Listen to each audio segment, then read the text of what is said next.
అమ్మకు అన్నం పెట్టని ప్రబుద్ధుడు పిన్నమ్మకు బంగారు గాజులు చేస్తానట్లుంది రాష్ట్రములో సాగునీటి ప్రాజెక్టుల విషయంలో టీడీపీ కూటమి ప్రభుత్వ వైఖరి. ఆల్రెడీ శ్రీశైలం డ్యాం పరిస్థితి ప్రమాదకర స్థాయిలో ఉంది. ప్లంజుపూలుకు మరమ్మతులు లేవు. ఒక 300 కోట్ల రూపాయలు ఖర్చు పెడితే ప్లంజుపూల్ మరమ్మతులు అవుతాయి.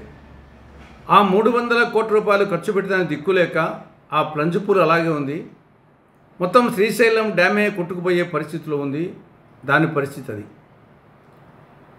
ఇక 2 సంవత్సరాల్లో 15,000 కోట్ల రూపాయలు సాగునీటి ప్రాజెక్టుల మీద ఖర్చు పెడితే ఆల్రెడీ పెండింగ్ ప్రాజెక్టులు అవి తెలుగంగ, గాలేరునగిరి, అంద్రేనివా, వెలుగొండ, అన్నమయ్య, పించ, జరికోన ఇలాంటి రాష్ట్రంలోని అన్ని ప్రాజెక్టులు పూర్తి అయిపోతాయి.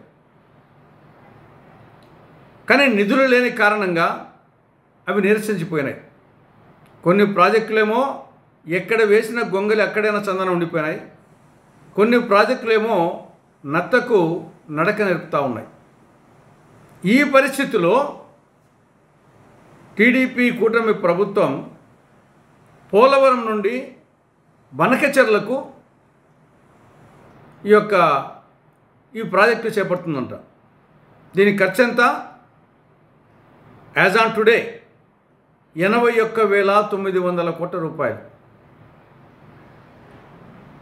వీళ్ళ ప్రకారం అయితే ఎప్పటికి పూర్తి అవుతుందో అర్థం కాదు. దాదాపు 2 లక్షల కోట్లు 3 లక్షల కోట్ల రూపాయలు ఖర్చు అవుతుంది. 3 దశల్లో నిర్మిస్తారట.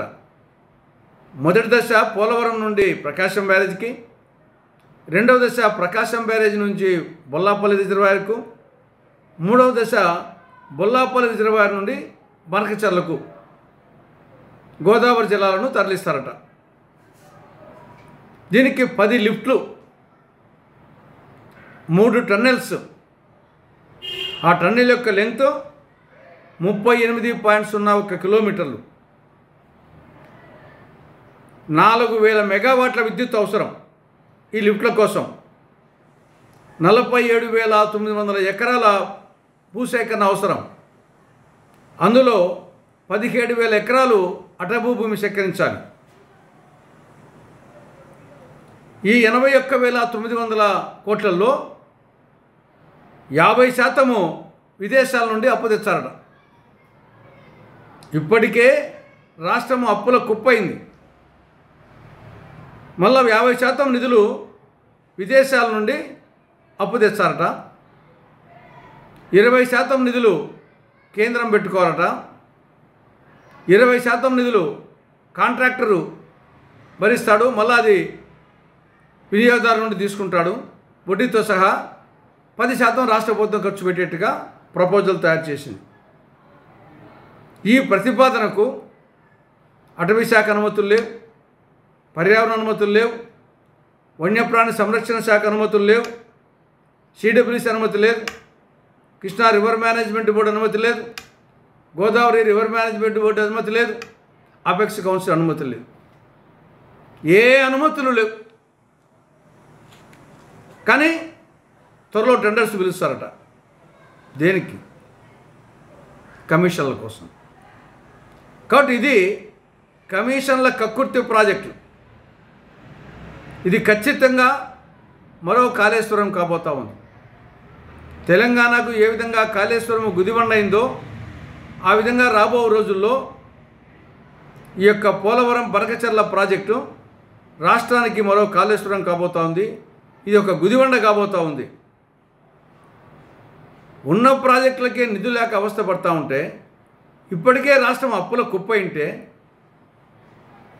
దాదాపు వచ్చేసి